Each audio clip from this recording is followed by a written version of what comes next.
Swastiastu. Oke, di sini Tiang ingin membuat sedikit testimoni mengenai Tiang dulu sempat menjadi seorang haka. Oke, Tiang lahir di keluarga yang memang haka. Dulu Tiang lahir di Sulawesi Selatan.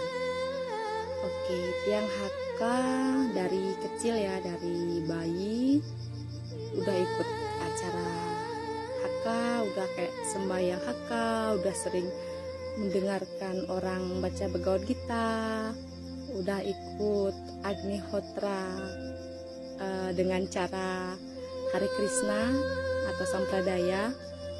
Nah, oke, setelah itu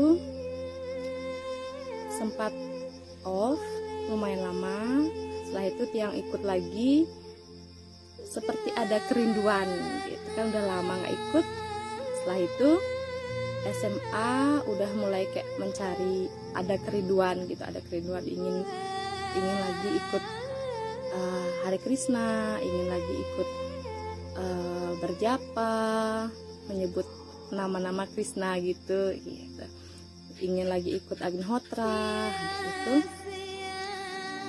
setelah nikah, setelah yang SMA, ternyata terjadi suatu perpecahan di desa Kerteraharja di Sulawesi Selatan. Nah, perpecahannya itu orang yang ikut aliran Hare Krishna tidak mau ikut Trikayangan, khususnya tidak ikut Mapura Dalam. Nah, karena orang di desa Kerteraharja itu notabene dari Bali, kan pasti ikut Trikayangan.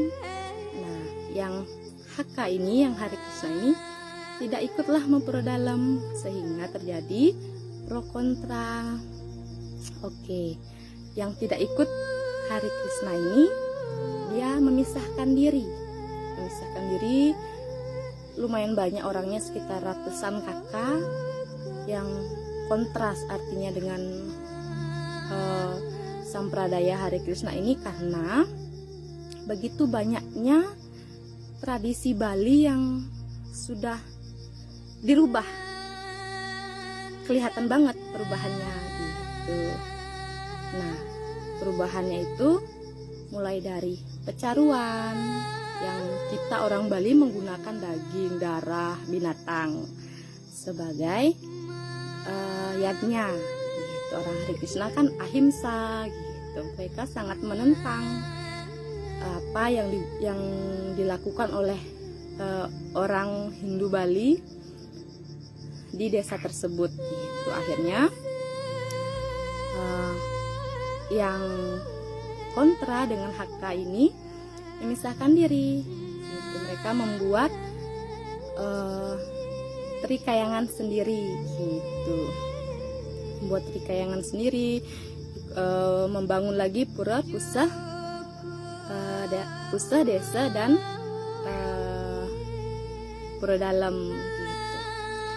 Lama berselang, yang ikut Hare Krishna ini adalah yang meninggal gitu. Yang meninggal itu yang bersangkutan tidak dapat tirta Pura Dalam, karena memang tidak ikut Pura Dalam.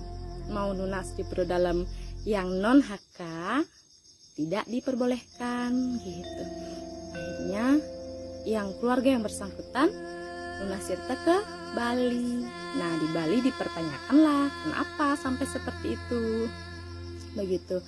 Akhirnya gonjang-ganjing, ternyata keluarga yang ikut Hare Krishna itu mulai kelihatan kayak ada yang bodoh, ada pokoknya banyaklah permasalahannya gitu. Akhirnya, tapi di situ Tiang hanya sebagai pengamat, tapi dalam hati tuh masih, aduh kayak masih pengen banget ikut Hare Krishna gitu, kayak nyaman banget dulu di sana gitu. Akhirnya Tiang tamat SMA. Dulu Tiang sempat sembunyi dari keluarga, artinya ikut Hare Krishna lagi, ikut persembahyangan Hare Krishna lagi, ikut Agnihotra secara Hare Krishna, pokoknya secara sembunyi-sembunyi karena kayak kerinduan banget gitu. Dan pada saat melakukan ritual persembahyangan Hare Krishna tuh kayak bahagia banget gitu. Setelah itu Tiang ke Bali masih kuliah ke Bali, masih mencari asram-asram gitu. Ketemu, tapi nggak pernah nyampe ke asramnya gitu. Akhirnya Tiang melalui seorang teman sampailah di Pesraman Kayu Manis. Setelah itu tadi Pesraman ini mempelajari tentang tradisi. Wah, ternyata tradisi di Bali ke sama yang Hare Krishna jauh berbeda, dan ternyata Tiang sadar, oh iya, ternyata kelirunya di Hare Krishna itu adalah tradisi-tradisi yang benar-benar menjaga keluhuran tradisi Bali itu udah nggak ada, udah mulai kayak menyembah patung ya, patung Srila Prabhupada itu pokoknya udah berbeda banget. Jadi di sini Tiang lebih sadar, oh iya ternyata, tapi Tiang tidak membenci aliran Hare Krishna itu, tapi Tiang malah sadar, oh ternyata ada di Bali yang lebih, ternyata Tiang di Bali menemukan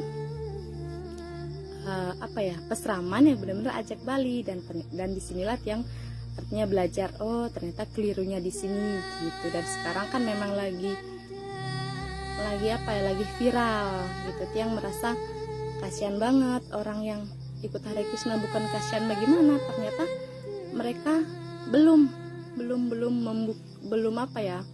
semuanya terlalu ngotot, terlalu terdoktrin, dan gak mau keluar dari zona nyaman mereka gitu. Terlalu kuat banget doktrinnya, dan syukurnya yang ternyata bisa istilahnya move on dari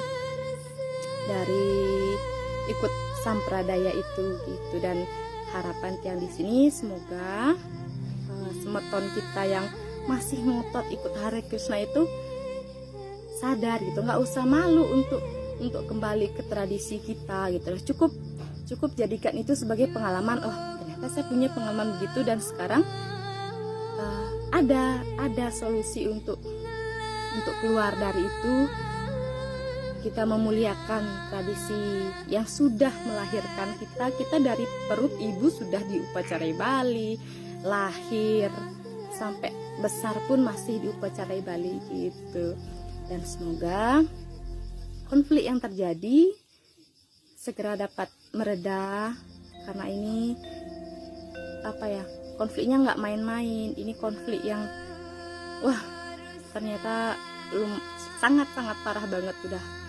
Dan semoga keluarga kita, semeton kita yang Bali masih ikut sampradaya, semoga ayo kita sadar kembali, ayo kita kembali ke tradisi luhur kita. Dan Ibu Pertiwi pasti sangat merestui kehidupan kita saat kita sudah kembali ke jalan yang benar seperti itu. Karena kita lahir dari tradisi Bali, sekarang udah besar kok malah menginjak-injak ibu kita yang sudah melahirkan kita. Tradisi kan udah menjadi ibu untuk kita, kok malah kita menginjak-injak, menjelek-jelekkan. Itu kayak udah kena dosa yang kertagena. Dan kata guru saya, dosa kertagena itu tidak ada penebusannya, sungguh berat banget. Semoga kita bisa damai lagi, hidup rukun, damai, sejahtera. Itu harapan Tiang untuk semeton yang masih ngotot ikut Hare Krishna. Ayo, tidak ada salahnya kita kembali ke jalan Ibu Pertiwi Bali, tradisi Bali yang sudah melahirkan kita. Asapunika yang dapat yang ceritakan, sebenarnya masih banyak, tapi ntar nggak selesai ya saya cerita. Oke, cukup. Saya tutup dengan Parama Santi. Om Santi, Santi, Santi.